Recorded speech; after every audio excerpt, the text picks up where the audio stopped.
பிஸ்மில்லாஹிர் ரஹ்மானிர் ரஹீம். அன்பானவர்களே, இந்த நபித்தோழர் மதீனாவை சார்ந்த ஒரு அன்சாரி தோழர், கஸ்ரஜ் என்கிற ஒரு கிளையை சார்ந்த தோழர். இந்த தோழர் நபிகள் நாயகம் ஸல்லல்லாஹு அலைஹி வஸல்லம் அவர்கள் மக்காவில் பிரச்சாரம் செய்த பொழுது கடுமையாக எதிர்த்தார்கள், சமூக பைஸ்காரங்கள் செய்தார்கள். தாயிஃபுக்கு சென்று மார்க்கத்தை எடுத்துச் சொல்லலாம் என்று தீர்மானித்தால் அங்கிருந்து மக்கள் துரத்தி அடித்தார்கள். அப்பொழுது ரசூலுல்லாஹி ஸல்லல்லாஹு அலைஹி வஸல்லம் மதீனாவினுடைய புறநகர் பகுதியில் வியாபாரத்திற்கு வருகிற மக்களை சந்திக்கலானார்கள். வாராந்திர சந்தை, வருடத்திற்கு ஒரு முறை ஹஜ்ஜுக்காக வேண்டி வருகிற மக்களை போய் சந்திக்கலானார்கள். உள்ளூர் வாசிகள் இஸ்லாத்தை ஏற்காவிட்டாலும் வியாபாரத்திற்காக வேண்டியும் ஹஜ்ஜுக்காக வேண்டியும் வந்து போகிற வெளியூர் மக்களாவது இந்த இஸ்லாத்தை ஏற்றால் அது ஒரு பயனுள்ளதாக அமையும் என்பதற்காக வேண்டி ரசூலுல்லாஹி ஸல்லல்லாஹு அலைஹி வஸல்லம் வாரத்திற்கு ஒரு முறை கடை தெருவுக்கு செல்வார்கள். வெளியூர் வாசிகள் எல்லாம் வியாபாரத்திற்கு வருகிற மக்களிடத்திலும் ஹஜ்ஜுக்கு வருகிற மக்களிடத்திலும் இப்படி சொல்லுவார்களாம்: நீங்கள் மக்காவுக்கு சென்றால் முஹம்மது என்கிற ஒருவர் உங்களை பின்தொடர்ந்து வருவார், தன்னை நபி என்று கூறுவார். அவருடைய பேச்சை ஒரு காலம் நீங்கள் கேட்காதீர்கள். அவர் ஒரு சூனியக்காரர், மந்திரவாதி, குழப்பவாதி, நம்முடைய முன்னோர்களுடைய மார்க்கத்திற்கு எதிராக பேசுகிறவர், நம்முடைய கடவுள்களை இழிவாக கருதுகிறவர். ஆகவே அவர் அழைத்தால் அவருடைய பேச்சை நீங்கள் கேட்காதீர்கள் என்றுதான் குடும்பத்தார்கள் எல்லாம் வியாபாரத்திற்கு வருகிற மக்களிடத்திலே வசியத்து செய்வார்கள். ஹஜ்ஜுக்கு வருகிற நண்பரிடத்திலே நண்பர்கள் பேசுவார்கள்: அவருக்கு பின்னால் போகாதீர்கள், அவர் ஒரு மந்திரவாதி, சூனியக்காரர், அவர் அமரச் சொன்னால் நீங்கள் அமராதீர்கள், பேசுவதற்கு அவகாசம் கேட்டால் செவிதாய்க்காதீர்கள் என்றெல்லாம் எச்சரித்து மக்கள் வந்து போகிற நேரம் அந்த நேரம். ரசூலுல்லாஹி ஸல்லல்லாஹு அலைஹி வஸல்லம் ஹஜ்ஜுடைய காலத்தில் மினாவில் மக்கள் கூடாரம் அடித்து ஹஜ்ஜுக்குரிய ஆரம்பகால அறியாமை கால ஹஜ்ஜுக்குரிய கிரியைகளை செய்வதற்காக மினாவில் மக்கள் தங்கியிருக்கும் பொழுதுதான் அல்லாஹ்வினுடைய நாட்டமும் அதற்கு உரியவர்களையும் அல்லாஹு தாலா மினாவில் வைத்து தேர்வு செய்கிறான். ஒவ்வொரு கூடாரத்திற்கும் ரசூலுல்லாஹி ஸல்லல்லாஹு அலைஹி வஸல்லம் அவர்கள் சென்று நான் அல்லாஹ்வினுடைய ரசூல், நான் அல்லாஹ்வினுடைய ரசூல் என்று சொல்லும் பொழுதெல்லாம் ஒரு சில கூடாரத்தில் இருக்கிற மக்கள் போயும் உன்னையா அல்லாஹ் ரசூலாக அனுப்ப வேண்டும் என்று ஏசுவார்களாம். ஒரு சில மக்கள் அவரை உள்ளே வரக்கூட சம்மதிக்காமல் புறக்கணிப்பார்களாம். ஒரு சில மக்கள் கடுஞ்சொல்லை கொண்டு ஏசுவார்களாம். இவைகள் எல்லாவற்றையும் ஒரு 4 தோழர்கள், மதீனாவிலே இருந்து ஹஜ்ஜுக்கு வந்த ஒரு 4 தோழர்கள் மினாவிலே கூடாரம் அடித்து அப்படியே பார்த்து கொண்டிருக்கிறார்கள். ஒரு மனிதர் கூடாரமாக செல்லுகிறார். அவரை ஒரு சில மக்கள் ஏசுகிறார்கள், ஒரு சில மக்கள் பேசுகிறார்கள், ஒரு சில மக்கள் தள்ளி விடுகிறார்கள்.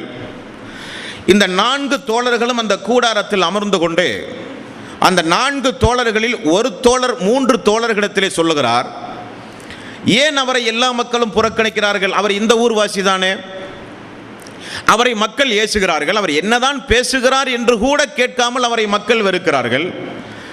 நம்முடைய கூடாரத்திற்கு அவரை அழைத்து அவர் என்ன சொல்லுகிறார் என்று நாம் கேட்போமா என்று 3 பேரும் 4 பேரும் சேர்ந்து ஆலோசனை செய்ய அஸ்அத் ரலியல்லாஹு அன்ஹு, 4 கூடாரத்தில் இருக்கிற தோழர்களும் மதீனாவிலே இருந்து வந்த அன்சாரி தோழர்கள், அதில் அஸ்அத் என்கிற ஒரு நபரும் இருந்தார்.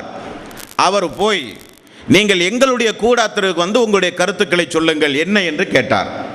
ரசூலுல்லாஹி ஸல்லல்லாஹு அலைஹி வஸல்லம் அந்த 4 பேருடைய கூடாரத்திற்கு வந்தார், அமர்ந்தார். அதுவரை இறக்கப்பட்ட வசனங்களை சொன்னார். தன்னை இறைத்தூதர் என்றார். நான் இந்த மக்காமா நகரில் மக்களை சுற்றி வாழ்ந்த 40 வயது வரை மக்களை சுற்றி வாழ்ந்தவன். குடும்ப பாரம்பரியம், அந்தஸ்து, தன்னுடைய பொருளாதாரம் எல்லாவற்றையும் ரசூலுல்லாஹி ஸல்லல்லாஹு அலைஹி வஸல்லம் அவர்கள் எடுத்து சொல்லி இந்த மக்கள் எல்லாம் அவருடைய குடும்ப பிரச்சனை, சமூக பிரச்சனை, பொருளாதார பிரச்சனை, கொடுக்கல் வாங்கல் பிரச்சனை, அனைத்துக்கும் தீர்வு சொல்ல என்னைத்தான் அழைப்பார்கள்.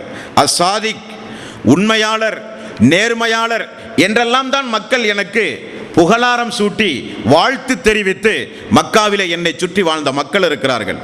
இந்த இறை செய்தி இறங்கி தன்னை நபி என்று நான் சொன்னவுடன் என்னை மக்கள் புறக்கணிக்கிறார்கள், துன்புறுத்துகிறார்கள், சமூக பகிஷ்காரம் செய்கிறார்கள், என்னுடைய தோழர்களை கடுஞ்சொல்லால் ஏசுகிறார்கள், அடிக்கிறார்கள், உதைக்கிறார்கள் என்றெல்லாம் நடந்த நிகழ்வோடு சேர்த்து இறக்கப்பட்ட வசனங்களை சொன்னவுடன் அந்த 4 தோழர்களுடைய உள்ளத்திலும் ஒரு அதிர்வு அலை ஏற்படுகிறது. அஸத் அவர்கள் சொல்லுகிறார்கள், அந்த 3 பேரையும் தனியாக அழைத்து, அல்லாஹ்வினுடைய ஒரு நாட்டத்தை பார்த்தீர்களா? அதற்கு முன்னால் மதீனாவில் என்ன நிலைமை தெரியுமா? அவுஸ் கஸ்ரஜ் கோத்திரத்தார்கள் தான் மதீனாவினுடைய பூர்வீக மக்கள். யூதர்கள் பாலஸ்தீனத்திலே இருந்து மதீனாவுக்கு குடியேறிய மக்கள். அவர்கள் பாலஸ்தீனத்தை விட்டு அந்த பாலைவன பெருவீதிக்கு ஏன் வந்தார்கள் என்றால், இந்த மதீனாவுக்கு ஒரு நபி வரப்போகிறார் என்று எதிர்பார்த்து வந்தவர்கள் யூதர்கள். இந்த யூதர்கள் கொஞ்சம் பணவசதி படைத்தவர்கள், வட்டி வரவு செலவு அவர்களுடைய தொழில். எப்பொழுதும் இந்த அவுஸ் கஸ்ரஜ் கோத்திரத்தாரை இந்த யூதர்கள் என்ன சொல்லி மிரட்டுவார்கள் என்றால், ஒரு நபியை எதிர்பார்த்து நாங்கள் வந்திருக்கிறோம், எங்களுடைய வேதத்தில் அவரை பற்றி முன்னறிவிப்பு செய்யப்பட்டிருக்கின்றது, அவர் மிக விரைவில் வருவார், வந்தவுடன் அவருடைய தலைமையின் கீழ் பூர்வீக மக்களாகிய உங்களை அழிக்காமல் நாங்கள் விடமாட்டோம் என்று அடிக்கடி மிரட்டுவதுண்டு. அஸத் அவர்கள் சொல்லுகிறார், மதீனா இவர் வந்து மதீனத்து யூதர்கள் இஸ்லாத்தை தழுவுவதற்கு முன்னால் நாம் தழுவி விடுவோம் தோழர்களே என்று சொல்லி 4 பேரும் அந்த கூடாரத்திலேயே இரவோடு இரவாக ரசூலுல்லாஹி ஸல்லல்லாஹு அலைஹி வஸல்லம் கரத்தை பிடித்து இஸ்லாத்தை தழுவினார்கள். ஷஹாதத்து கலிமா சொன்னார்கள். அல்லாஹ்வுடைய ரசூலுடைய வாழ்த்திற்கு உரிய மக்களாக மாறினார்கள். மதீனாவினுடைய இஸ்லாமிய வரலாற்றை துவக்கிய தோழர் தான் அஸ்அத் ரலியல்லாஹு அன்ஹு அவர்கள். அவர்களை நீங்கள் ஒரு காலம் மறந்துவிடவே கூடாது. மதீனாவுக்கு சென்ற இந்த 4 தோழர்கள் என்ன செய்தார் தெரியுமா? அவரால் தூங்க முடியவில்லை, அவரால் வியாபாரம் பார்க்க முடியவில்லை. அந்த சந்தோஷ மகிழ்ச்சியால் தன்னுடைய நண்பர்கள், தன்னை சார்ந்தவர்கள், தன் மீது நேசம் வைத்தவர்கள், தான் சொன்னால் அந்த நம்பிக்கைக்குரியதாக எடுக்கக்கூடிய தன்னுடைய நெருங்கிய தோழர்கள் எல்லோரிடத்திலும் போய் அதிவேகமாக மதீனாவிலே போய் பிரச்சாரம் செய்ய ஆரம்பித்தார்கள். எங்கு பார்த்தாலும் தோட்டங்களிலே பிரச்சாரம், கடை வீதிகளிலே பிரச்சாரம், குடும்பங்களிலே பிரச்சாரம், நண்பர்களை சந்தித்து உரையாடுதல், நடந்த அந்த அற்புதத்தை எடுத்து சொன்னார்கள். எடுத்து சொல்லி அஸ்அத் ரலியல்லாஹு அன்ஹு அவர்கள் இந்த 3 பேரும் 4 பேராக சென்ற மீதமுள்ள 3 பேரை தவிர ஒரு புதிதாக ஒரு 15 பேரை அழைப்பு பணி செய்து உண்டாக்குகிறார். நீங்கள் நான் சொல்லுவதை கேட்க வேண்டாம், நான் என் மீது நீங்கள் நம்பிக்கை கொள்ள வேண்டாம், நீங்களும் வாருங்கள், அவர் இருக்கிற இடத்திற்கு நாம் ரகசியமாக சென்று நான் உங்களை சந்திக்க வைக்கிறேன் என்று சொல்லி ரசூலுல்லாஹி ஸல்லல்லாஹு அலைஹி வஸல்லம் அவர்களை ஒரு 15 நபர்களை மதீனாவிலே இருந்து அழைத்து வந்து அக்கபா என்று சொல்லப்படுகிற ஒரு இடத்தில் ரகசிய சந்திப்புக்கு ஏற்பாடு செய்கிறார் அஸ்அத் ரலியல்லாஹு அன்ஹு அவர்கள். மதீனாவில் இஸ்லாம் எப்படி வளர்கிறது என்று நீங்கள் பார்க்க வேண்டும். காரணம், தன்னுடைய தூதர் செல்லுகிற ஒரு இடம், தன்னுடைய சார்ந்த தன்னுடைய அடியார்கள் செல்ல வேண்டிய ஒரு இடம் என்பதை அல்லாஹ் தீர்மானித்து மதீனாவில் இஸ்லாம் இந்த தூதர் செல்வதற்கு முன்னதாக ஹிஜ்ரத் செய்து வருகிற மக்களை வரவேற்புக்குரிய ஒரு இடமாக வாரி வாரி கொடுக்கக்கூடிய உள்ளம் படைத்த மனிதர்களை, ரசூலுல்லாஹி ஸல்லல்லாஹு அலைஹி வஸல்லம் அவர்களை நேசிக்கக்கூடிய மனிதர்களை அல்லாஹ் தஆலா மதீனாவில் எப்படியெல்லாம் உண்டாக்குகிறான் என்று பாருங்கள். 15 நபர்கள் வருகிறார்கள். இந்த 15 நபர்கள் வந்தவுடனே கூட ரசூலுல்லாஹி ஸல்லல்லாஹு அலைஹி வஸல்லம் அவர்களிடத்திலே அப்பாஸ் அவர்கள் இருந்தார்கள், பெரிய தந்தை அப்பாஸ் அவர்கள். அவர்கள் யார் என்று பார்க்கிறார், வெளியூர் வாசி, எல்லாம் மதீனத்து தோழர்கள். காரணம், அப்பாஸ் அவர்கள் அடிக்கடி வெளியூருக்கு வியாபாரத்திற்கு சென்று வருகிற காரணத்தினால் முகமெல்லாம் ஓரளவுக்கு அடையாளம் தெரியும். தன்னுடைய சிறிய தந்தையினுடைய மகனுக்கு எந்த ஆபத்தும் வரக்கூடாது என்பதற்காக வேண்டி இஸ்லாத்தை தழுவாமல் இருந்தும் கூட பாதுகாப்பாக இருந்தவர் அப்பாஸ் அவர்கள். அந்த நேரத்தில் 15 பேரும் உள்ளே வர அனுமதி கொடுத்தார். அனுமதி கொடுக்கப்பட்டது. 15 பேரையும் அமர வைத்தார். போய் ரசூலுல்லாஹி ஸல்லல்லாஹு அலைஹி வஸல்லம் அவர்களை அப்பாஸ் அவர்கள் அழைத்து வந்தார்கள். 15 நபர்களுக்கு மத்தியிலே அதே அஸ்அத் அவர்கள் இருந்தார். 14 மனிதர்கள் புது மனிதர்கள். அஸ்அத் அவர்கள் எழுந்து சொன்னார், யா ரசூலல்லாஹ், என்னிடத்தில் அன்றைக்கு கூடாரத்தில் நீங்கள் சொன்ன அந்த சத்திய வாக்கை இவர்களுக்கும் நீங்கள் சொல்லுங்கள் என்று சொல்ல அந்த 15 நபர்களும் இஸ்லாமிய மார்க்கத்தை ஏற்றுக்கொள்கிறார்கள். இஸ்லாமிய வரலாற்றில் முதல் அக்கபா உடன்படிக்கை என்று இதற்கு சொல்லப்படும். இந்த 15 நபர்களும் மதீனாவுக்கு சென்றால் வெறுமனே இருந்தார்களா என்றால் இல்லை. 15 மனிதர்களும் 4, 15 இந்த 15 மனிதர்களும் மீண்டும் மதீனா தெருவெங்கும் பேச்சுக்கள், குடும்பங்களிலே பேச்சுக்கள், வெளியூரிலிருந்து யாராவது தங்களை சந்திக்க வந்தால் நடந்த அற்புதத்தை பற்றி உள்ள பேச்சுக்கள், மக்காவில் எதிர்பார்த்த நபி வந்து விட்டார், இந்த யூதர்கள் பின்பற்றுவதற்கு முன்னால் நாம் பின்பற்ற வேண்டும், அவரை நாம் சந்தித்திருக்கிறோம் என்கிற அதிவேகமான பிரச்சாரத்திற்கு பிறகு மீண்டும் அஸ்அத் ரலியல்லாஹு அன்ஹு அவர்கள் 70 நபர்களை உண்டாக்குகிறார். 3 நபரோடு வந்தவர் 15 நபர்களை அழைத்து வருகிறார். மீண்டும் 70 நபர்களை அழைத்து வருகிறார். அதில் குறிப்பு அவுஸ் கஸ்ரஜுடைய தலைவர்கள் எல்லாம் வருகிறார்கள். ஒரு கோத்திரத்தின் தலைவர்கள் அன்றைக்கு மதம் மாறினால் அந்த கோத்திரத்தை சார்ந்தவர்கள் எல்லாம் மாறி விடுவார்கள். அது இயற்கையின் சீற்றம். 70 நபர்கள் வருகிறார்கள். வந்து ரசூலுல்லாஹி ஸல்லல்லாஹு அலைஹி வஸல்லம் இடத்திலே இஸ்லாத்தை தழுவியது மட்டுமல்ல, மிகப்பெரிய ஒரு ஒப்பந்தம் நடக்கிறது. அந்த ஒப்பந்தம் தான் வரலாற்று சிறப்புமிக்க ஒப்பந்தம். எல்லோரும் இஸ்லாத்தை தழுவிவிட்டார்கள். தழுவிவிட்டு எல்லோரும் போகிற பொழுது ரசூலுல்லாஹி ஸல்லல்லாஹு அலைஹி வஸல்லம், உங்களுக்கும் நமக்கு மத்தியிலே ஒரு ஒப்பந்தம் நடைபெறப் போகிறது என்றார். என்ன ஒப்பந்தம்? அல்லாஹ்வுடைய ரசூல் கூறுகிறார், நான் அல்லாஹ்வுடைய நாட்டத்தின் அடிப்படையில் மதீனா வர உள்ளேன். அப்படி நான் மதீனா வந்தால் உங்களுடைய பிள்ளை, உங்களுடைய மக்கள், உங்களுடைய பொருளாதாரம், உங்களுடைய குடும்பம், உங்களுடைய உயிரை காட்டிலும் என்னை நீங்கள் நேசிப்பீர்களா? முதல் ஒப்பந்த வரி. இரண்டாவது, ஏற்றிருக்கிற இந்த மார்க்கத்தை யாருக்காக வேண்டியும் எதற்காக வேண்டியும் நீங்கள் ஒரு காலம் விட்டு கொடுத்து விடவே கூடாது. உங்களுடைய மரண காலம் வரை இந்த மார்க்கத்தில் நீங்கள் உறுதியாக இருக்க வேண்டும். இது 3வது ஒப்பந்தம். 4வது ஒப்பந்தம், இந்த மார்க்கத்தை பின்பற்றி நாம் வாழும் பொழுது மதீனாவை சார்ந்த எதிரிகள் யார் நம்மை எதிர்த்து எதிர்களத்தில் வந்தாலும் அவர்களுக்கு நேரடியாகவோ மறைமுகமாகவோ எந்த ஒரு உபகாரத்தையும் நாம் அளித்துவிடக்கூடாது என்பது 3வது ஒப்பந்தம். ஒப்பந்தம் கையெழுத்து ஆகிற பொழுது அஸ்அத் ரலியல்லாஹு அன்ஹு அவர்கள் அந்த தோழர்களை தடுத்து நிறுத்தி கேட்டார்கள், ஒப்பந்தம் கடுமையானது, யோசித்து பார்த்து கையெழுத்து போடுங்கள் என்றார். என்ன காரணம்? இந்த முஹம்மதற்கு நாம் பாதுகாப்பு கொடுத்தால், இந்த இறை தூதர் மதீனா வந்து நாமெல்லாம் நம்முடைய உயிரை விட நேசித்தவருக்கு நாம் பாதுகாப்பு கொடுத்தால், குறைஷிகள் எல்லாம் சாம் நாட்டைத்தான் வியாபாரத்திற்கு மையமாக வைத்திருக்கிறார்கள். அவர்கள் எல்லோரும் ஒன்று சேர்ந்து மதீனாவை தாக்கக்கூடும், போர் அபாயம் ஏற்பட வாய்ப்புண்டு, எல்லோரும் எதிர்த்து நம்மை எதிர்ப்பதற்கு நிறைய வாய்ப்புகள் உண்டு. அந்த எதிர்ப்பையும் தாண்டி நாம் இவரை பாதுகாப்பதாக இருந்தால், இவ்வளவு பெரிய எதிர்ப்புகளுக்கு மத்தியிலும் பாதுகாப்பு கொடுக்கிற மன வலிமை நமக்கு இருந்தால் நாம் இதில் கையெழுத்திடலாம், யோசித்து பாருங்கள் என்று மீண்டும் உறுதியளிக்கிற வாசகத்தை சொல்கிறார் அஸ்அத் ரலியல்லாஹு அன்ஹு. இருந்த தோழர்கள் என்ன கேட்டார்கள் தெரியுமா? திரும்ப அவர்கள், அல்லாஹ்வுடைய ரசூலே, நாங்கள் ஒரு சில வாக்கு கேட்கிறோம், நீங்கள் எங்களுக்கு வாக்கு தாருங்கள் என்றார். அந்த வாக்குக்கு நாங்கள் சம்மதிக்கிறோம். நாங்கள் ஒரு சில வாக்கு கேட்கிறோம், அதற்கு நீங்கள் சம்மதம் தர வேண்டும். கேளுங்கள், நான் சொல்லுகிறேன் என்றார் அல்லாஹ்வுடைய ரசூல். 1, ஒரு கால் நீங்கள் மதீனாவுக்குள் நுழைந்து உங்களுக்கு ஏற்படுகிற அனைத்து வகையான இன்ப துன்பங்களிலும் நாங்கள் பங்கெடுக்க தயார். ஆனால் எங்களுக்கு அதற்கு பதிலாக சொர்க்கம் கிடைக்குமா என்கிற ஒரே கேள்வி. ரசூலுல்லாஹி ஸல்லல்லாஹு அலைஹி வஸல்லம் நான் பொறுப்பு என்றார்கள். சொர்க்கம் செல்ல நான் பொறுப்பு. 2வது, மதீனாவுக்குள் நீங்கள் நுழைந்த பிறகுதான் நாங்கள் பாதுகாப்பு கொடுக்க முடியுமே தவிர மக்காவுக்கு வந்து எங்களால் பாதுகாப்பு கொடுக்க முடியாது. காரணம், மக்காவில் குறைசிகள் அதிகம், எதிர்ப்பாளர்கள் அதிகம், கொடுமையாளர்கள் அதிகம், கர்ணகொடூரமான உள்ளம் படைத்தவர்கள் அதிகம். எங்கள் ஊர் எல்லை வந்தால் நாங்கள் பாதுகாப்பு கொடுப்போம். சரி.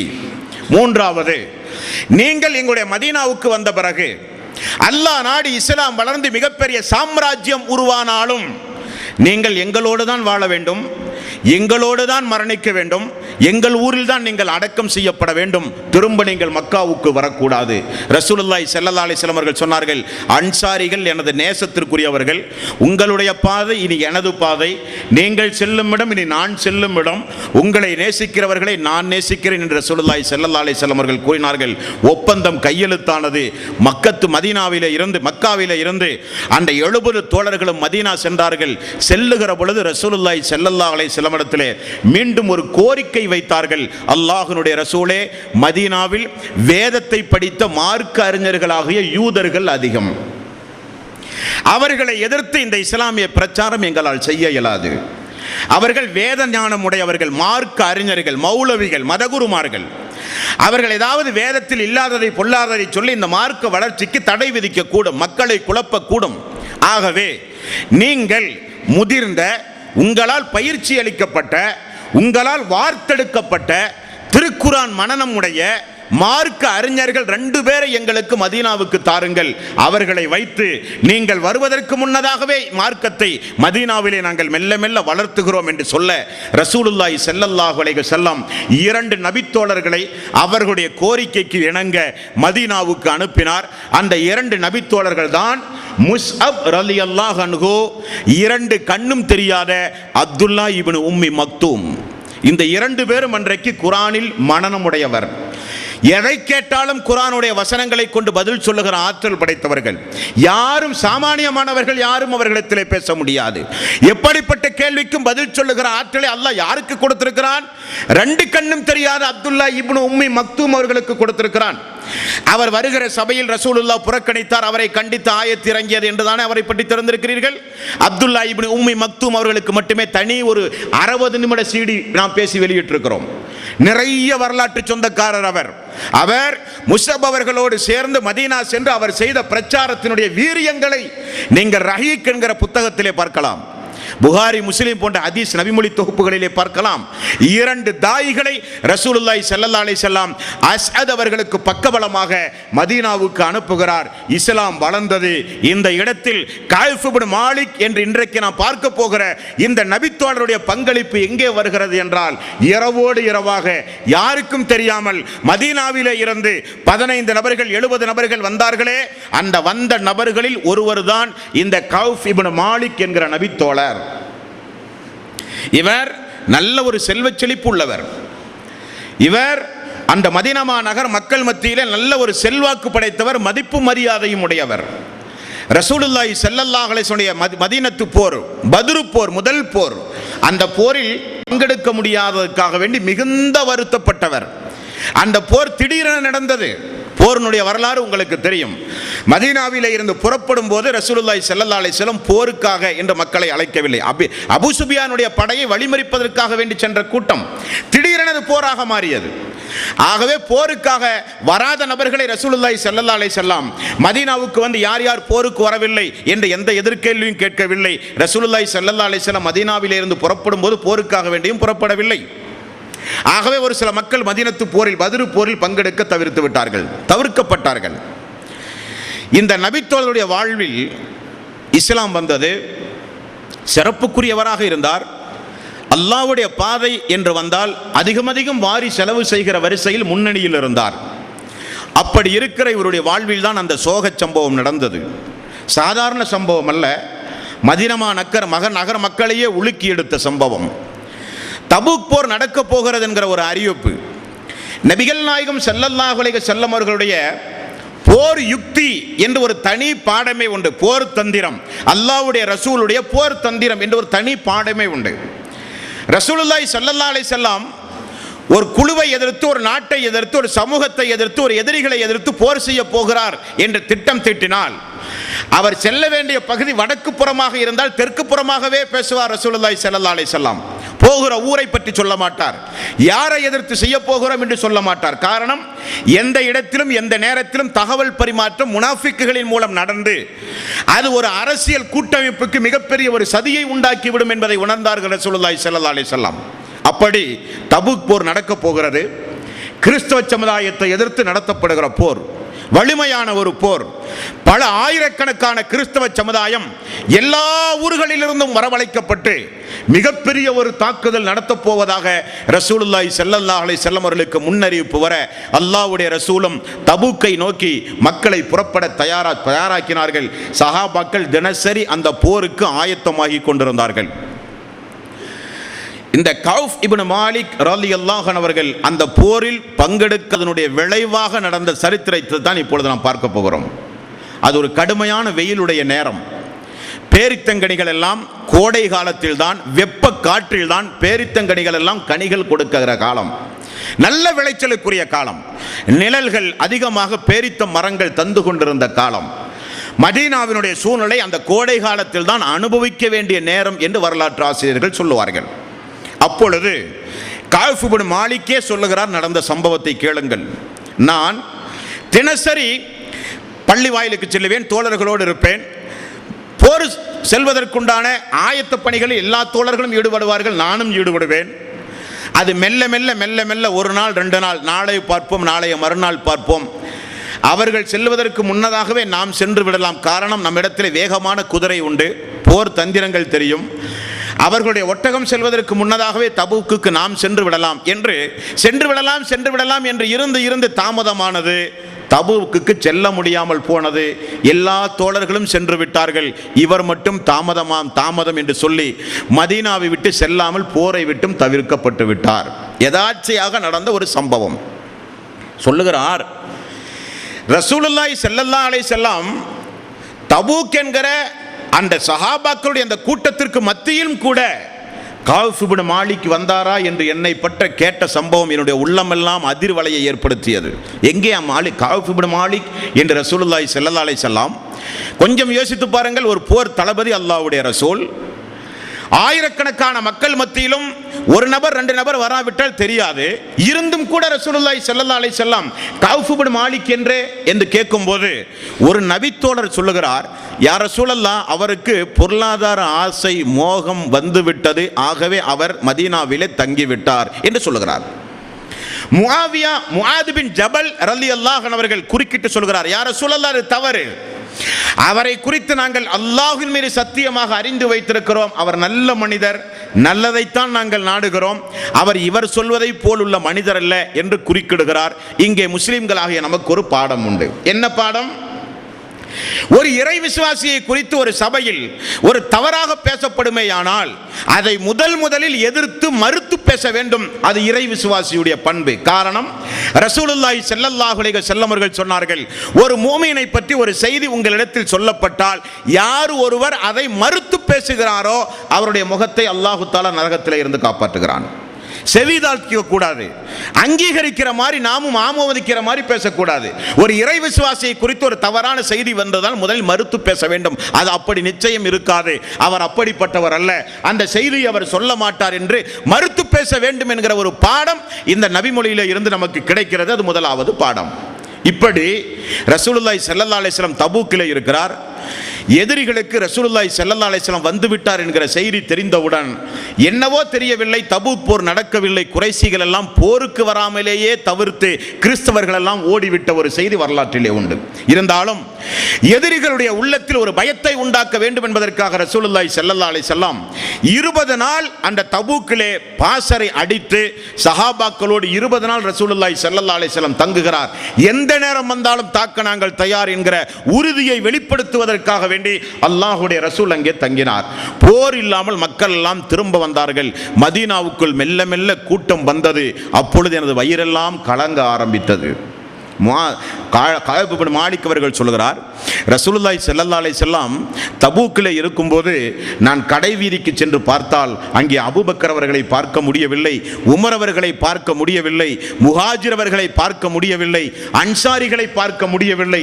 அந்த மதீனத்து தெருவில் யாரை நான் பார்த்தேன் என்றால் முனாஃபிக்குகளை பார்த்தேன், பெண்களை பார்த்தேன், குழந்தைகளை பார்த்தேன், முதியவர்களை பார்த்தேன், நோயாளிகளை பார்த்தேன். அவர்களை தவிர மதீனாவில் என்னை தவிர வேறு யாரும் அங்கே கிடையாது. இந்த நிலை என்னால் மறக்க முடியாத நிலை. இப்படிப்பட்ட ஒரு வாழ்வுக்கு உரியவனாக நான் மாறிவிட்டேனா? போர் செல்வதற்கு தடுக்கப்பட்ட மக்கள் மட்டும்தான் மதீனாவிலே உண்டு, மீதமுள்ள எல்லோரும் சென்று விட்ட நிலையில் நாம் மட்டும் மதீனாவிலே இருப்பது அவருக்கு மிகுந்த ஒரு வருத்தத்தை ஏற்படுத்தும் பொழுதுதான் ரசூலுல்லாஹி ஸல்லல்லாஹு அலைஹி வஸல்லம் மதீனாவுக்குள் மெல்ல மெல்ல நுழைகிறார். தோழர்களை நீங்கள் கூர்ந்து கவனிக்க வேண்டும். மதீனாவுக்குள் ரசூலுல்லாஹி ஸல்லல்லாஹு அலைஹி வஸல்லம் நுழைந்தவுடனே அவருக்குரிய ஒரு முதற்கட்ட ஒரு பண்பு என்னவென்றால், பள்ளிக்குள் செல்லுவார், 2 ரக்காத்து தொழுவார், அமர்ந்து நடந்த காரியம் குறித்து ஒரு ஆலோசனை செய்வார். அந்த வரிசையில் தபூக் போருக்கு யாரெல்லாம் வரவில்லை என்று ரசூலுல்லாஹி ஸல்லல்லாஹு அலைஹி வஸல்லம் அவர்கள் விசாரிக்க ஒரு 80 நபர்கள் வந்து வரிசையிலே நின்றார்கள். 80 நபர்களும் தபூக் போருக்கு வராத ஒவ்வொரு காரணத்தையும் ரசூலுல்லாஹி ஸல்லல்லாஹு அலைஹி வஸல்லம் இடத்திலே சொல்லி அல்லாஹ்வின் மீது சத்தியமிட்டு ஒவ்வொரு காரணத்தையும் ஒவ்வொரு மனிதர்கள் சொல்லிவிட்டு செல்லுவதை கஅப் இப்னு மாலிக் அவர்கள் பார்த்து கொண்டே இருக்கிறார். அந்த 80 நபர்களும் சென்ற பிறகு அவர்களுக்காக வேண்டி ரசூலுல்லாஹி ஸல்லல்லாஹு அலைஹி வஸல்லம் பாவ மன்னிப்பு தேடுகிறார். அல்லாஹ்வே அவருடைய உள்ளத்தை நீதான் அறிந்தவன், நான் அறிந்தவன் அல்ல என்று சொல்லி முடிக்கிறார். கொஞ்ச நேரத்தில் நான் வந்தேன். அஸ்ஸலாமு அலைக்கும் யா ரசூலல்லாஹ் என்றேன். தபூக் போரிலேயே என்னை ரசூலுல்லாஹி ஸல்லல்லாஹு அலைஹி வஸல்லம் அவர்கள் விசாரித்தார் என்று எனக்கு தெரிந்து விட்டது. நான் சலாம் சொன்னவுடன் கோபம் கலந்த ஒரு பார்வையோடு ரசூலுல்லாஹி ஸல்லல்லாஹு அலைஹி வஸல்லம் என்னை புன்னகைத்தார். அருகிலே போய் அருகில் வா என்றார். அருகிலே போய் அமர்ந்தேன். போருக்கு வராததற்கு என்ன காரணம்? வாகனம் இல்லையா, ஆயுதம் இல்லையா, வசதி வாய்ப்பு இல்லையா என்று ரசூலுல்லாஹி ஸல்லல்லாஹு அலைஹி வஸல்லம் என்னிடத்திலே கேட்டார். இந்த அல்லாஹ்வுடைய ரசூல் இங்கே வருவதற்கு முன்னதாகவே நான் என்னுடைய குடும்பத்திடத்திலே, மூத்தவர்களிடத்திலே, அறிவாளிகளிடத்திலே போய் ஆலோசனை செய்தேன். என்ன ஆலோசனை தெரியுமா? ரசூலுல்லாஹி ஸல்லல்லாஹு அலைஹி வஸல்லம் வந்தால் அவரிடத்தில் என்ன பதில் சொல்லுவது? குடும்பத்தார்கள் எல்லாம் சொன்னார்கள், எல்லோரும் சொல்வதை போல ஒரு பதிலை சொல். அல்லாஹ்வுடைய ரசூல் உனக்காக வேண்டி பாவ மன்னிப்பு தேடுவார். நீங்கள் எல்லாம் தூதருடைய தோழர்கள் தானே, நிறைய நற்கர்மங்களை செய்திருக்கிறீர்கள். நிச்சயம் ரசூலுல்லாஹி ஸல்லல்லாஹு அலைஹி வஸல்லம் உங்களுக்காக வேண்டி பாவ மன்னிப்பு தேடுவார், உங்களோடு வாழ்ந்து கொண்டுதானே இருக்கிறார் என்று குடும்பத்தார்கள் எல்லாம் ஆலோசனை சொல்ல ஏதாவது ஒரு பொய் சொல்லலாம் என்கிற மனநிலையோடு வந்தேன். ரசூலுல்லாஹி ஸல்லல்லாஹு அலைஹி வஸல்லம் அருகிலே அமர்ந்தவுடன் எனது மனநிலையை நான் மாற்றிக்கொண்டேன். 80 பேரும் சொன்னதை போல ஒரு காரணத்தை என்னால் நிச்சயம் சொல்ல முடியும். அல்லாஹ்வுடைய ரசூலுடைய கோபத்திற்கு உரியவராக ஆகாமல் நான் இருக்க முடியும் என்று நான் நினைத்தேன். இருந்தாலும் ரசூலுல்லாஹி ஸல்லல்லாஹு அலைஹி வஸல்லம் இடத்தில் நான் சொன்னேன், அல்லாஹ்வுடைய ரசூலே, உங்களுக்கு முன்னால் 80 பேர்கள் வந்து ஒவ்வொரு காரணத்தையும் சொல்லிவிட்டு சென்றார்கள். எனக்கு முன்னால் உங்களை தவிர வேறு ஏதாவது ஒரு மனிதர் இந்த இடத்தில் இருந்தால் நல்ல காரணங்களை சொல்ல என்னாலும் தப்பிக்க முடியும். நான் எப்படிப்பட்ட நாவன்மை உடையவன் என்று உங்களுக்கு தெரியும். ஆனாலும் நீங்கள் அல்லாஹ்வினுடைய ரசூல். இங்கே உங்களுடைய திருப்தியை விட அல்லாஹ்வினுடைய திருப்தியை நான் எதிர்பார்க்கிறேன். வாசகத்தை நீங்கள் பார்க்க வேண்டும். நான் ஒரு காரணத்தை சொல்லி நீங்கள் என்னை திருப்தி உறுகிறீர்கள். ஆனால் பிறகு அல்லாஹ் தஆலா வஹீயின் மூலம் ஒரு அறிவிப்பு செய்து அல்லாஹ் கோபப்பட்டால், அல்லது இப்பொழுது நான் உண்மையை சொல்லுகிறேன், நீங்கள் என் மீது கோபப்படுவீர்கள், ஆனால் அல்லாஹ் என்னை மன்னிக்க கூடும் அல்லவா? அல்லாஹ்வுடைய அருளுக்குரியவனாக நான் மாறலாம் அல்லவா? உங்களுடைய கோபம் அல்லாஹ்வுடைய அருள், அல்லது உங்களுடைய திருப்தி அல்லாஹ்வுடைய கோபம். நான் அல்லாஹ்வுடைய கோபத்தை பயப்படுகிறேன். உங்களுடைய அதிருப்திக்கு உரியவனாக நான் மாறினாலும் சரி யா ரசூலல்லாஹ், நான் உண்மையை சொல்ல விரும்புகிறேன். எல்லா வசதியும் எனக்கு இருந்தது, உங்களுக்கு முன்னதாகவே நான் வந்துவிடலாம் என்று நானே தாமதமானேன் யா ரசூலல்லாஹ் என்றார். ரசூலுல்லாஹி ஸல்லல்லாஹு அலைஹி வஸல்லம் அவர்கள் சொன்னார்கள், கஅப் உண்மையை சொல்லிவிட்டார் என்று சொன்னவுடன் இந்த இடத்திலிருந்து எழுந்து செல்லுங்கள், அல்லாஹ் நாடுகிற வரை என்று ரசூலுல்லாஹி ஸல்லல்லாஹு அலைஹி வஸல்லம் சொல்லி முடித்து விட்டார். நாடுகிற வரை என்கிற அந்த வாசகத்தின் அளவுகோல் 50 நாட்கள், 2 மாதத்திற்கு 10 நாள் குறைவு. இந்த 50 நாள் என்ன நடந்தது தெரியுமா? ரசூலுல்லாஹி ஸல்லல்லாஹு அலைஹி வஸல்லம் அவர்கள் இந்த 50 நாளும் ஒரு சிறிய ஒரு சமூக பகிஷ்காரம் செய்தார்கள். கஅப் இப்னு மாலிக் ரலியல்லாஹு அன்ஹு அவர்களை. சமூக பகிஷ்காரம் என்றால் அது சாதாரண சமூக பகிஷ்காரம் அல்ல. கஅப் இப்னு மாலிக் அப்படி சொன்னவுடன் ரசூலுல்லாஹி ஸல்லல்லாஹு அலைஹி வஸல்லம் அவையை விட்டு எழுந்து செல்லுங்கள், அல்லாஹ் ஒரு முடிவை அறிவிக்கின்றவரை என்று சொன்னவுடன் கஅப் இப்னு மாலிக்கை சுற்றி அவருடைய குடும்பத்தார்கள் எல்லோரும் ஓடி போய் சொன்னார்கள், கஅப் இப்னு மாலிக்கே, பனு சலிமா கிளையினுடைய கோத்திரத்தார்கள் போய் சொன்னார்கள், கஅப் இப்னு மாலிக்கே, என்ன காரியம் செய்தாய்? 80 நபர்களும் ஒவ்வொரு காரணம் சொல்லி எப்படி தப்பித்தார்களோ அதே போல நீங்களும் ஒரு காரணம் சொல்லி தப்பிக்காமல், நீங்கள் எந்த பாவம் செய்ததை மதீனாவிலே யாரும் பார்க்கவில்லை. தூய்மையானவர், நேர்மையானவர், வாரி வாரி தான தர்மங்களை செய்கிறவர், வணக்க வழிபாட்டில் பழுத்தவர், அல்லாஹ்வுடைய ரசூலுடைய பிரார்த்தனைக்கு ஆளானவர். ஏன் நீங்கள் எல்லோரையும் போல ஒரு காரணம் சொல்லாமல் உண்மையை சொன்னீர்கள்? இப்பொழுதும் ஒன்றும் குறையல்ல. ஓடிப்போய் யா ரசூலல்லாஹ், மனக்கஷ்டம் இருந்தது, சங்கடம் இருந்தது, வேதனை இருந்தது, குடும்ப பிரச்சனை என்றெல்லாம் சொல்லி மீண்டும் போய் ரசூலுல்லாஹி ஸல்லல்லாஹு அலைஹி வஸல்லம் பேசுங்கள் என்று சொல்ல கஅப் இப்னு மாலிக் சொன்னார், முடியாது, உண்மையே பேசுவேன், பொய் ஒரு காலம் சொல்ல மாட்டேன், இருந்த நிலையைத்தான் நான் எடுத்து சொன்னேன் என்று அவர்களிடத்திலே தெளிவாக சொல்லிவிட்டு கேட்கிறார், என்னை போல உண்மை சொன்னவர்கள் வேறு யாராவது உண்டுமா? உடனே அவர்கள் சொல்கிறார்கள், 2 பேர்கள் உண்டு, அவர்களும் உங்களைப் போல உண்மையை சொன்னவர்கள். அவர்களில் முராரா பின் ரபீஇல் ஆமிர், ஹிலால் பின் உமையா, 2 பேரும் கொஞ்சம் வயது முதிர்ந்தவர்கள். எனக்கு ஒரு சமாதானம், நம்மை போல 2 பேர்கள் உண்டா என்று. அதற்கு பிறகு அந்த 40 நாளை கழித்ததை அவரே சொல்லுகிறார். உண்மையிலேயே கண்கள் எல்லாம் கண்ணீர் வடிகிறது. ஒவ்வொரு நாளும் ரசூலுல்லாஹி ஸல்லல்லாஹு அலைஹி வஸல்லம் அவர்கள் தொழ வைக்கிற பள்ளி, மதீனத்து தோழர்கள் கடை வீதியில் வியாபாரம் செய்கிற கடைத்தரு, சாதாரணமாக மக்கள் நடக்கிற வீதி, எனது குடும்பம், எனது நெருங்கிய உறவாடுகிற எனது குடும்பம், எனது சிறிய தந்தையினுடைய மகன், எல்லோரிடத்திலும் நான் சொல்லுவேன், யாரும் என்னிடத்திலே பேசவே மாட்டார்கள். யாரும் என்னிடத்திலே பேச மாட்டார்கள். கஅப் இப்னு மாலிக், அந்த இருவரும் வயது முதிர்ந்தவர்கள். இப்படிப்பட்ட யாரும் அவரிடத்திலே பேசக்கூடாது, சலாம் சொல்லக்கூடாது, சொன்னாலும் பதில் சொல்லக்கூடாது. சமூக பகிஷ்காரத்தினுடைய சட்டம். இதை கேள்வி உற்றவுடனே அந்த 2 முதிய வயதுடையவர்களும் வீட்டிலேயே 40 நாளும் அழுதார்கள், அழுது கொண்டே இருந்தார்கள் என்று ஹதீசுகளை பார்க்கிறோம். கஅப் இப்னு மாலிக் இளமை பருவம். நான் கொஞ்சம் நெஞ்சுறுதியோடு நான் கடை தெருவுக்கு வந்து ஒவ்வொரு நபித்தோழர்களையும் பார்ப்பேன். என்னை யாரும் பார்க்க மாட்டார்கள், முகத்தை திருப்பி விடுவார்கள். நான் வீதிகளிலே நடப்பேன், என்னை பார்த்தால் வேறு வழியிலே செல்லுவார்கள். இப்படி என்னுடைய நண்பர்கள் எல்லாம் என்னை புறக்கணித்தார்கள். அப்பொழுதுதான் எனது சிறிய தந்தையினுடைய மகன், என்னுடைய பாசத்திற்குரியவன் அபு கதாதா என் மீது அதிக பாசம், நானும் அவன் மீது அதிக பாசம்.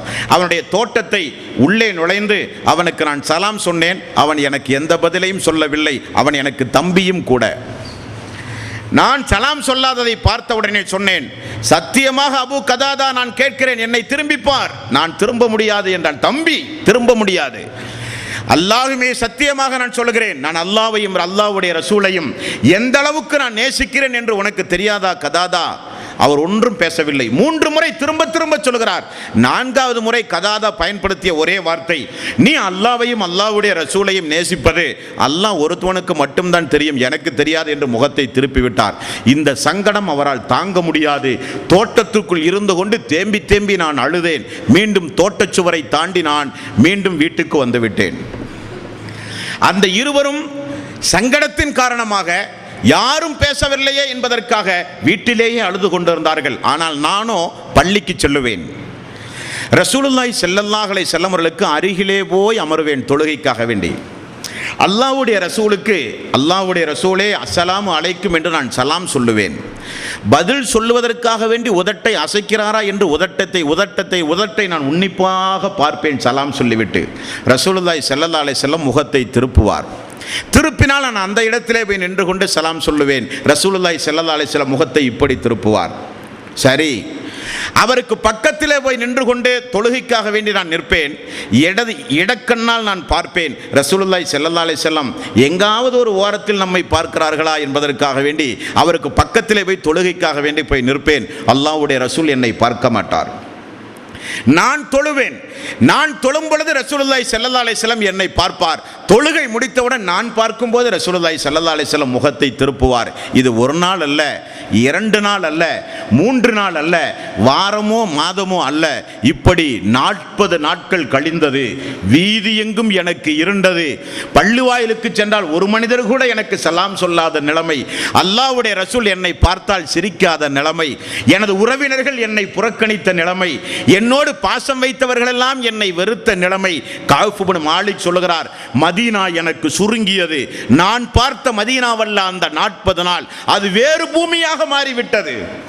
உலகம் மிகப்பெரியதாக இருந்தும் எனக்கு அந்த உலகமே சுருங்கிவிட்டது. நான் உயிர் வாழ்வதை விட சாவதுதான் மேல் என்கிற ஒரு நிலை எனக்கு உருவானது. எதற்காக? அல்லாஹ்வுடைய ரசூல் பேசவில்லை என்பதற்காக, சஹாபாக்கள் பேசவில்லை என்பதற்காக, யாரும் சலாம் சொல்லவில்லை என்பதற்காக, உற்றார் உறவினர்கள் எல்லாம் புறக்கணித்தார்கள் என்பதற்காக. அவர் செய்த துரோகம் என்ன? உண்மையை பேசினார். குடும்பத்தார்கள் எல்லாம் சொன்னார்கள், ஏதாவது ஒரு காரணத்தை சொல்லி தப்பித்துக் கொள்கின்றார்கள். நான் உண்மையே பேசுவேன். இங்கே அல்லாஹ்வுடைய ரசூலுடைய திருப்தியை காட்டிலும் அல்லாஹ்வுடைய கோபம் எனக்கு முக்கியமானது. அல்லாஹ்வுடைய ரசூலும் சோழர்களும் என்னை எதிர்த்தாலும் ஏசினாலும் பேசினாலும் அல்லாஹ் நிச்சயம் எனக்கு ஒரு வழிகாட்டுவான் என்று உண்மையை சொன்னேன் என்று எனக்கு நானே சமாதானம் சொல்லிக் கொண்டிருந்தேன். அப்பொழுதுதான் ஒரு புது வகையான ஒரு சோதனை வந்தது. இந்த செய்தி காட்டுத்தீயை போல எல்லா பக்கமும் பரவியது. முஹம்மது தன்னுடைய தோழர்களை சமூக பகிஷ்காரம் செய்து விட்டார் என்கிற ஒரு செய்தி. கஸான் என்று சொல்லப்படுகிற ஒரு மன்னர் அந்த நாட்டில் இருக்கிற நிலத்தடிக்கு கீழ் எவ்வளவு தண்ணீர் உண்டு என்று ஆய்வு செய்கிற ஒரு விவசாயியை பிடித்து மதீனாவுக்கு ஒரு தபால் எழுதி கொடுத்து அனுப்புகிறான். மதீனா வந்த அந்த விவசாயி கடை தெருவில், உங்களில் கௌஃப் இப்னு மாலிக் யார் என்று கேட்டார். தோழர்கள் எல்லாம் கையை நீட்டி அதோ அவர் என்று சொன்னார். நான் அப்பொழுது கடை தெருவிலே நின்று கொண்டிருந்தேன். அந்த கல்சான் மன்னருடைய தபாலை கொண்டு வந்த அந்த விவசாயி தபாலை என்னிடத்திலே தந்தார். நான் வாங்கி அந்த தபாலை படித்து பார்த்தால் அந்த தபாலில் எழுதப்பட்டிருக்கிற வாசகம், தோழரே கௌஃப் இப்னு மாலிக் அவர்களே, உங்களுடைய தோழர் உங்களை சமூக பகிஷ்காரம் செய்ததாக நான் அறிகிறேன். மன்னர் எழுதுகிறார், நான் அறிகிறேன். உங்களுடைய உரிமை பறிக்கப்பட்டு விட்டது. ஆகவே ஒரு கேவலமான ஒரு வாழ்க்கையை நீங்கள் மதீனாவில் வாழ்வதை காட்டிலும் இவரோடு சேர்ந்து நீங்கள் எங்கள் பகுதிக்கு வந்தால் உயர் அந்தஸ்து, மதிப்பு, மரியாதையும் உங்களுக்கு தந்து உங்களை கௌரவித்து நாங்கள் எங்கள் நாட்டிலே வாழ வைப்போம் என்கிற ஒரு தபால் வருகிறது. படித்தார். இது அல்லாஹ்வுடைய மிகப்பெரிய சோதனை என்றார். தபாலை கிழித்தார், தீயிலே போட்டார், மீண்டும் வீட்டுக்கு சென்று விட்டார். 40 நாள் இப்படியே நகர்ந்தது. 40வது நாள் ரசூலுல்லாஹி ஸல்லல்லாஹு அலைஹி வஸல்லம் அவர்களுடைய ஒரு அறிவிப்பாளர் என்னுடைய வீட்டை தேடி வந்தார். கௌஃப் இப்னு மாலிக் சொல்லுகிறார். அவர் வந்து சொன்னார், அல்லாஹ்வுடைய ரசூலுடைய மீண்டும் ஒரு அறிவிப்பு உங்கள் மூவருக்கும் வந்திருக்கிறது. நீங்கள் உங்களுடைய மனைவிமார்களை விட்டும் பிரிந்து வாழ வேண்டும். கௌஃப் இப்னு மாலிக் கேட்கிறார், விவாகரத்தை சொல்ல சொன்னார் அல்லாஹ்வுடைய ரசூல்? அல்ல, பிரிந்து வாழ வேண்டும், பிரிந்து வாழ வேண்டும். உடனே கௌஃப் இப்னு மாலிக் இளமை பருவத்தை உடையவர், அப்பொழுதுதான் திருமணமானவர், மனைவியை பிரிந்து தனியாக வாழ்கிறார். இந்த செய்தி அந்த 2 மூத்தவர்களுக்கும் சொல்லப்பட்டது. அந்த மூத்தவர்களில் ஒரு மனிதருடைய மனைவி ரசூலுல்லாஹி ஸல்லல்லாஹு அலைஹி வஸல்லம் ஓடி வந்தார். யா ரசூலல்லாஹ், எனது கணவர் முதியவர், நான் பணிவிடை செய்யாவிட்டால் அவர் இறந்தே போய் விடுவார். காரணம், சமூக பகிஷ்காரம் செய்யப்பட்ட அந்த நாளிலே இருந்து இதுவரை அவர் அழுது கொண்டே இருக்கிறார். யா ரசூலல்லாஹ், நான் பணிவிடை தான் அவருக்கு ஒரு ஆறுதல். நான் என்ன செய்ய? பணிவிடையை தவிர வேறு எந்த வகையான உறவு முறையும் உங்களுக்கு கூடாது என்றார் ரசூலுல்லாஹி ஸல்லல்லாஹு அலைஹி வஸல்லம். அல்லாஹ்வுடைய அனுமதி வரும் வரை என்றார். கொஞ்சம் யோசித்து பாருங்கள். மதீனா என்பது ஒரு சிறிய ஊர்.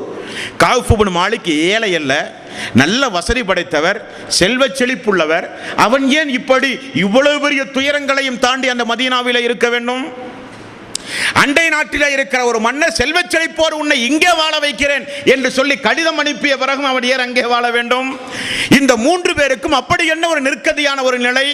மதீனாவை தாண்டி ஊர்கள் இல்லையா, மக்கள் இல்லையா, நாடுகள் இல்லையா, அரசாங்கங்கள் இல்லையா? சுய உரிமையோடு சுதந்திரமாக வாழ்கிற உரிமை அன்றைக்கு எல்லோருக்கும் தான் இருந்தது. இருந்தும் கூட நமக்கு அல்லாஹ் வேண்டும், அல்லாஹ்வுடைய ரசூல் வேண்டும் என்பவர்கள் தோழர்கள். 40 நாளுக்கு பிறகுதான் 50வது நாள் கௌஃப் இப்னு மாலிக் சொல்லுகிறார், அது ஒரு ஃபஜ்ருடைய நேரம். அந்த நேரத்தில் ஃபஜ்ருடைய தொழுகை தொழுத பிறகு அல்லாஹு தஆலா நமக்கு ஒரு விடிவு காலத்தையே தரமாட்டானா? இந்த பூமி, இந்த உலகமே சுருங்கி விட்டதே நமக்காக வேண்டி. நான் பார்க்கிற மதீனாவா இந்த மதீனா? எவ்வளவு பெரிய வசதி வாய்ப்புகள் இருந்தும் அனுபவிக்க உள்ளமில்லையே, என்ன இப்படிப்பட்ட ஒரு கொடுமை என்று ஃபஜ்ருடைய தொழுகைக்கு பிறகு நான் துஆ செய்து கொண்டிருக்கும் பொழுதுதான் அல்லாஹ்வுடைய ரசூலுடைய ஒரு அறிவிப்பாளர் ஒரு மலைக்குன்றின் மீது ஏறி நின்று கொண்டு, கௌஃப் இப்னு மாலிக்கே, கௌஃப் இப்னு மாலிக்கே, கௌஃப் இப்னு மாலிக்கே, தெரிந்து கொள்ளுங்கள், உங்களுக்கு ஒரு நற்செய்தி என்று சொன்னார். அந்த செய்தி காதிலே கேட்டவுடன் நான் சுஜூதிலே விழுந்து விட்டேன். அல்லாஹு தஆலா மிகப்பெரிய ஒரு பாக்கியத்தை நமக்கு தந்து விட்டான் 50 நாளுக்கு பிறகு என்று நான் உணர்ந்து கொண்டேன். அந்த செய்திக்கு பிறகுதான் தோழர்கள் எல்லாம் என்னுடைய வீட்டை நோக்கி புறப்பட்டு ஓடி வரலானார்கள். நான் மேலே இருந்து கீழே இறங்கி வருவதற்குள் அல்லாஹ்வுடைய ரசூலுடைய அரசாங்க அறிவிப்பு செய்கிற ஒருவர் ஓடி வந்து குதிரையில் வேகமாக வந்து சொன்னார், ரசூலுல்லாஹி ஸல்லல்லாஹு அலைஹி வஸல்லம் அவர்களுக்கு வஹி இறங்கி விட்டது, அல்லாஹ் உங்களை மன்னித்து விட்டான் என்று சொன்னார். அந்த சொன்ன அந்த செய்திக்காக வேண்டியே நான் போட்டிருந்த 2 ஆடைகளையும் கலட்டி அறிவிப்பு செய்கிற மனிதனுக்கு நான் கொடுத்து, நான் வேறொரு ஆடையை இரவலாக வாங்கி போட்டு ரசூலுல்லாஹி ஸல்லல்லாஹு அலைஹி வஸல்லம் அவர்களை சந்திப்பதற்காக வேண்டி மஸ்ஜிது நபவிக்கு நான் சென்றேன். எல்லா தோழர்களும் பள்ளிக்கு வந்து விட்டார்கள் அந்த நற்செய்தியை கேட்டு. நான் போகிற பொழுது ரசூலுல்லாஹி ஸல்லல்லாஹு அலைஹி வஸல்லம் அவர்களுக்கு முன்னால் தோழர்கள் எல்லாம் அமர்ந்து கொண்டிருந்தார்கள். எல்லோருடைய முகத்திலும் மகிழ்ச்சி. காரணம், 50 நாள் என்னுடைய தோழர்கள் என்னிடத்திலே பேசவில்லை. முஹாஜிர்கள் அங்கே அமர்ந்து கொண்டிருந்தார்கள். ரசூலுல்லாஹி ஸல்லல்லாஹு அலைஹி வஸல்லம் அவர்கள் என்னை அருகே வா என்று சொன்னார். சொல்லிவிட்டு அல்லாஹ்வுடைய ரசூல் நபிகள் நாயகம் ஸல்லல்லாஹு அலைஹி வஸல்லம் அவர்கள் சொன்னார்கள், அல்லாஹ் உங்களை மன்னித்து விட்டான் என்று சொன்னார்கள். உடனே கஅப் இப்னு மாலிக் ரலியல்லாஹு அன்ஹு அவர்கள் அந்த பள்ளிக்குள் நுழைவதற்கு முன்னதாகவே தல்ஹா அவர்கள் ஓடிப்போய் கட்டி தழுவி முத்தமிட்டு, உங்களுக்கு ஒரு நற்செய்தி உண்டு, அல்லாஹ்வுடைய ரசூல் உங்களை எதிர்பார்த்து கொண்டிருக்கிறார் என்று சொன்னவுடன் அவர் நேராக அருகிலே வந்தார். அல்லாஹ்வுடைய ரசூல் சொன்னார், அல்லாஹ் உங்களை மன்னித்து விட்டான் என்றார். அடுத்தது அவர் கேட்ட கேள்வி என்ன தெரியுமா? யா ரசூலல்லாஹ், மன்னித்தது நீங்களா அல்லது அல்லாஹுவா? இரண்டாவது கேள்வி, யா ரசூலல்லாஹ், மன்னித்தது நீங்களா அல்லது அல்லாஹ் வஹி அனுப்பி உண்மையிலேயே அல்லாஹ் என்னை மன்னித்தானா? உடனே சொன்னார், அல்லாஹுதான் உங்களை மன்னித்தான் என்று சொல்லி இறக்கப்பட்ட 9வது அத்தியாயத்தின் 118வது வசனத்தை ரசூலுல்லாஹி ஸல்லல்லாஹு அலைஹி வஸல்லம் ஓதி காட்டினார். ஓதியதை கேட்டவுடனே அல்லாஹுவே என்னை மன்னித்து விட்டேன் என்று சொல்லிவிட்ட அந்த நற்செய்திக்காக வேண்டி அவர் சொன்ன வார்த்தை என்ன தெரியுமா? யா ரசூலல்லாஹ், என்னுடைய எல்லா சொத்துக்களையும் எந்த அல்லாஹ் என்னை மன்னித்து விட்டதாக வாக்களித்தானோ அவனுடைய பாதையில் என்னுடைய எல்லா சொத்துக்களையும் நான் தர்மம் செய்து விடுகிறேன் என்றார். உடனே ரசூலுல்லாஹி ஸல்லல்லாஹு அலைஹி வஸல்லம் அவர்கள் சொன்னார்கள், கௌபே, இதே கொஞ்சம் சொத்தை உமக்காக உன்னுடைய உறவினருக்காக வைத்துக் கொள்ளும் என்றார். யா ரசூலல்லாஹ், கைபர் போரின் போது எனக்கு கிடைத்த சொத்து கொஞ்சம் உண்டு, அதை நான் வைத்துக் கொள்கிறேன், மீதமுள்ளதெல்லாம் அல்லாஹ்வுடைய பாதையிலே தருகிறேன் என்று ஒரு மன்னிப்புக்காக எல்லா சொத்துக்களையும் அல்லாஹ்வுடைய பாதையிலே வாரி வாரி செலவு செய்த கண் சிமிட்டும் நேரத்திற்குள் அனைத்து சொத்தையும் அல்லாஹ்வுடைய ரசூலுடைய காலுக்கடியிலே கொண்டு வந்து போட்டு விட்டார். எதற்காக? அல்லாஹ் தன்னை மன்னித்து விட்டான் என்கிற ஒரு நற்செய்திக்காக. 9வது அத்தியாயம் 118வது வசனம் அல்லாஹ் சொல்கிறான், வஅல ஸலாஸத்தில் லதீன குல்லிஃபு, அந்த 3 பேர்களை குறித்து. எந்த 3 பேர்? கஅப் இப்னு மாலிக், அந்த 2 நபி தோழர். அந்த 3 பேர்களை குறித்து அல்லாஹ் சொல்கிறான், ஹத்தா இதா லாக்கத் அலைஹிமுல் அர்து பிமா ரஹபத் வ லாக்கத் அலைஹிம், பூமி அவர்களுக்கு சுருங்கி விட்டது, உயிர் வாழ்வதே அவர்களுக்கு கேள்விக்குறியாகி விட்டது. வலன்னு அல்லா மல்ஜஅ மினல்லாஹி இல்லா இலை, அவர்கள் திருந்தும் பொருட்டு அல்லாஹு தஆலா அவர்களுடைய பாவங்களை மன்னித்தான். சும்ம தாப அலைஹிம் லியதூப், அல்லாஹ் அவர்களுடைய பாவங்களை மன்னித்தான். இன்னல்லாஹு ஹுவத் தவ்வாபுர் ரஹீம், அல்லாஹுதான் பாவங்களை மன்னிக்க கூடியவன். வசனத்தை கேட்டவுடனே அல்லாஹுவே நேரடியாக நம்மை மன்னித்து விட்டானே என்பதற்காக வேண்டி அனைத்து சொத்துக்களையும் வாரி வாரி அல்லாஹ்வுடைய பாதையில் கண் சிமிட்டும் நேரத்திற்குள் தூக்கி வீசினார் என்றால் அதுதான் சஹாபாக்கள். உத்தம நபியின் உன்னத தோழர்கள் என்றால் அதற்குரியவர்கள் அவர்கள். நான் 2 தினங்களாக சொல்லி வருவது, பிறந்தால் அவர் நிச்சயமாக இந்த பூமியில் பிரகாசிக்காமல் வாழ்ந்த சரித்திரமே கிடையாது. உலக மக்களுக்கெல்லாம் முன்மாதிரிக்குரிய சமுதாயம் அந்த சஹாபாக்கள். இந்த சிறப்பு அவர்களுக்கு வருவதற்கு என்ன காரணம்?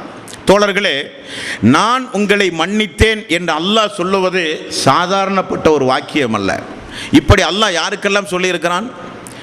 ஆதம் நபிக்கு அல்லாஹு தஆலா சொன்னான். பூமியிலே இறங்கிய பிறகு அல்லாஹ் கற்றுக் கொடுத்த தௌபாவை செய்தவுடன் அல்லாஹ் சொன்னான், பாவங்களை மன்னித்தேன் என்றான். யூனுஸ் அலைஹிஸ்ஸலாத்து வஸ்ஸலாம் சிறை வைக்கப்பட்டார் மீனுடைய வயிற்றில். அவர் கடுமையான பிரார்த்தனைகள் எல்லாம் செய்தார். இறுதியில் ஒரு துஆ ஓதினார், லா இலாஹ இல்லா அன்த சுப்ஹானக இன்னி குன்து மினல் ஸாலிமீன்.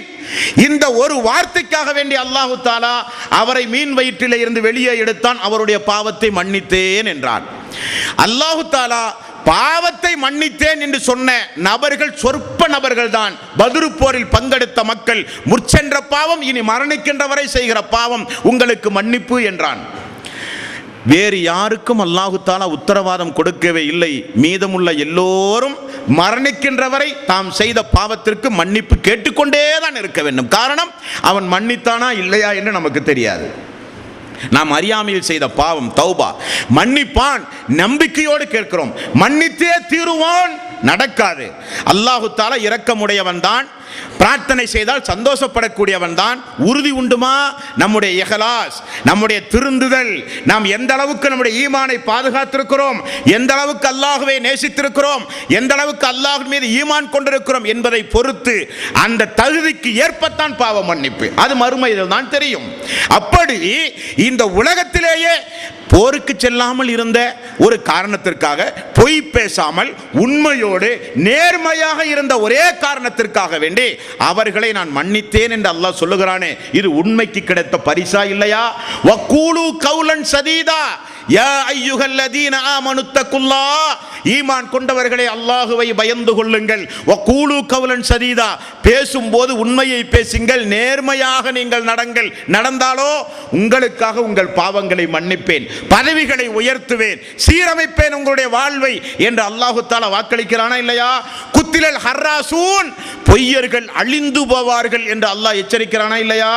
பொய் பேசினால் அது ஒன்று சாதாரணமான விஷயமா? அது பொய் பேசுகிற தீய பண்பு ஒரு மனிதனுடைய வாழ்விலே இருந்தால் என்ன நிகழும் என்பதை அல்லாஹு தஆலா 9வது அத்தியாயத்தின் 77வது வசனத்தில் அல்லாஹ் சொல்லுகிறான். யார் ஒருவர் தொடர்ந்து பொய் சொல்லிக் கொண்டே இருக்கிறார்களோ, பொய் சொல்லுகிற காரணத்தினால் அவர்களுடைய உள்ளத்தில் அல்லாஹு தஆலா கியாமத் நாள் வரை முனாஃபிக்தனத்தை உண்டாக்கி விடுவான். இது எவ்வளவு பெரிய எச்சரிக்கை!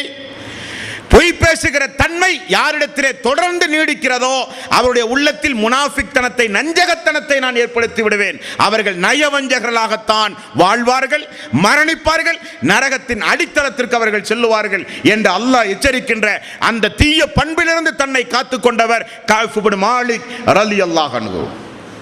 இரண்டாவது, மன்னிப்புக்கு உரியவராக, அல்லாஹ்வுடைய மன்னிப்புக்குரியவராக மாறியவர் கஅப் இப்னு மாலிக்.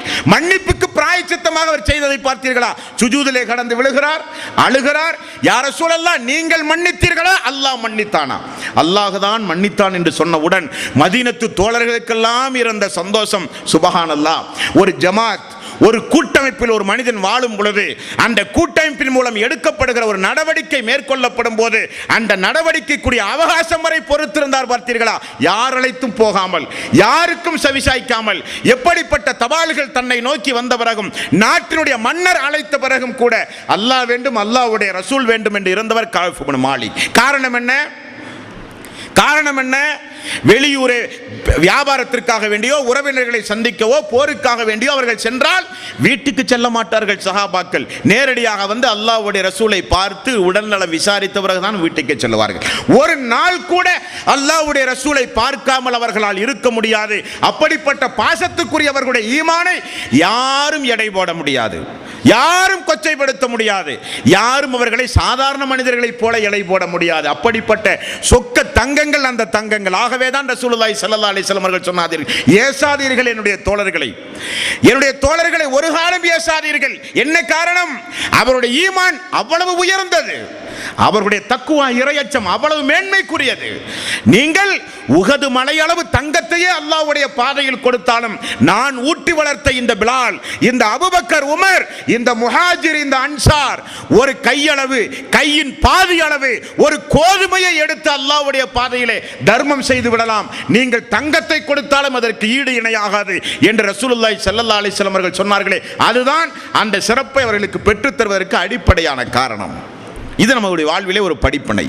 இவர் வயது முதிர்ந்த காலத்தில் 2 கண்ணையும் இழந்து விட்டார் கஅப் இப்னு மாலிக். மகன் அப்துல்லா தான் பள்ளி வாயிலுக்கு அழைத்து வருவார், வீட்டுக்கு செல்லுவார். இப்படியே தான் வாழ்ந்து கொண்டிருந்தார். சாம் நாட்டில் அவருடைய மரணம். கண் தெரியாத அந்த நேரத்தில் ஒவ்வொரு ஜுமாவுடைய நேரத்திலும் கஅப் இப்னு மாலிக் ஜுமாவுடைய பாங்கோசை கேட்டால் அவர் ஒரு துவா ஓதுவதுண்டு. என்ன துவா?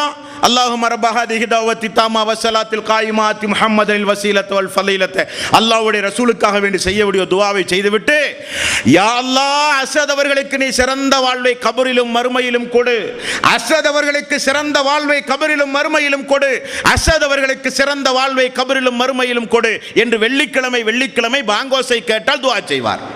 மகன் ஒரு நாள் கேட்டார், தந்தையே, நான் உங்களை நிறைய முறை பார்த்திருக்கிறேன், வாரத்திற்கு ஒரு நாள் மட்டும் பாங்கோசை கேட்ட பிறகு இந்த அஸத் அவர்களுக்காக வேண்டி பிரத்யேகமாக நீங்கள் துஆ செய்ய என்ன காரணம் என்றார். அவர்தான் என்னை அக்கபா உடன்படிக்கைக்கு அழைத்து சென்ற தோழர். அது மட்டுமல்ல, ரசூலுல்லாஹி ஸல்லல்லாஹு அலைஹி வஸல்லம் மக்காவிலே 13 ஆண்டு காலம் வாழ்ந்தார், மதீனாவிலே ரசூலுல்லாஹி ஸல்லல்லாஹு அலைஹி வஸல்லம் 11 ஆண்டு காலம் வாழ்ந்தார்கள். மதீனாவில் முதலில் ஜும்மா தொழுகை நடத்திய தோழர் அஸத் அவர்கள். ஆகவேதான் ஜும்மாவுடைய நாளில் எனக்கு ஞாபகம் வருகிறது அஸத் அவர்களை.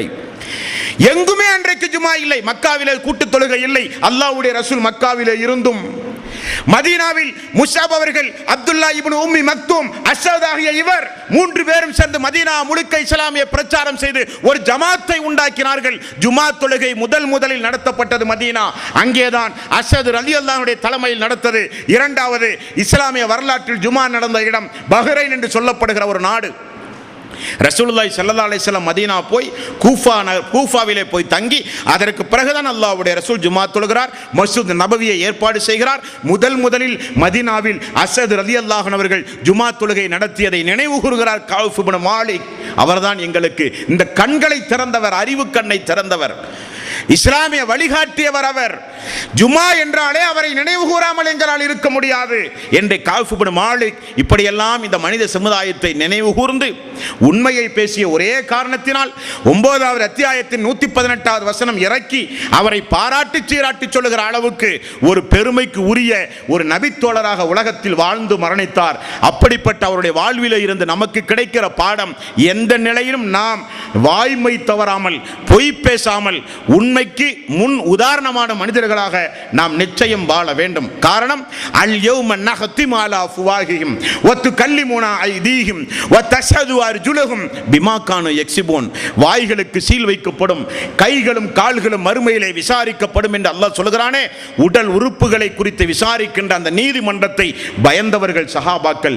நாமும் பயப்பட வேண்டும். அவர் பயன்படுத்திய வாசகத்தை பார்த்தீர்களா? யா ரசூலல்லாஹ், நீங்கள் நான் சொல்லுகிற வார்த்தையின் மூலம் நீங்கள் சந்தோஷப்படலாம், ஆனால் அல்லாஹ் கோபப்படுவான். அல்லாஹ் சந்தோஷப்படுவான், நீங்கள் கோபப்படுவீர்கள். உங்களுடைய கோபத்தை விட அல்லாஹ்வுடைய சந்தோஷம் எனக்கு முக்கியம் என்று தன்னுடைய நிலையை மாற்றிக்கொண்டார்கள். பார்த்தீர்களா?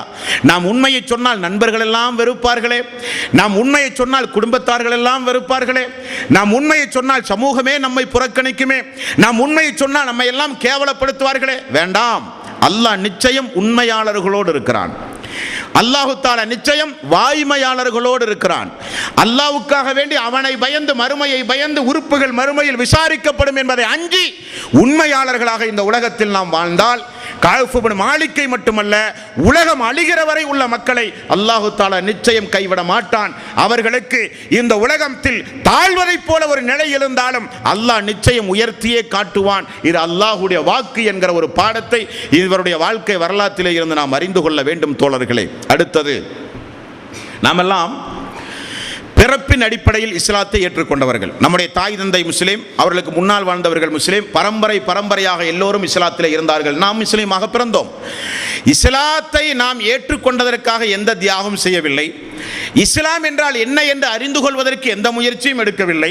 ஈமான் என்றால் என்ன, இறைவன் என்றால் யார், வேதம் என்றால் என்ன, தூதர் என்றால் என்ன, மார்க்கம் என்றால் என்ன, ஈமான் என்றால் என்ன, எங்கேயும் போய் அலைந்து திரிந்து இந்த மார்க்கத்தை அறிந்தவர்கள் அல்ல நாம். பிறப்பின் அடிப்படையில் இலவசமாக கிடைத்தது. வாழ்கிற பகுதியில் பள்ளி வாயில்கள் உண்டு, முஸ்லிம் சமுதாயம் உண்டு. அவர்களோடு வாழ்ந்து வாழ்ந்து வாழ்ந்து வாழ்ந்து நம்மை நாம் முஸ்லிம் என்று சொல்லிக் கொண்டோமே தவிர சஹாபாக்கள் அப்படி அல்ல. இஸ்லாம் எங்கே, தூதர் எங்கே, மார்க்கம் எங்கே, நேரான வழி எங்கே என்று அலைந்து திரிந்தவர்கள் சஹாபாக்கள். அந்த அலைந்து திரிந்த உத்தம சீலர்களில் ஒரு மனிதரை குறித்து இன்ஷா அல்லாஹ் நாளை தினம் நாம் பார்ப்போம். வாஹிரு தவ்வானா அனில் ஹம்துலில்லாஹி ரப்பில் ஆலமீன்.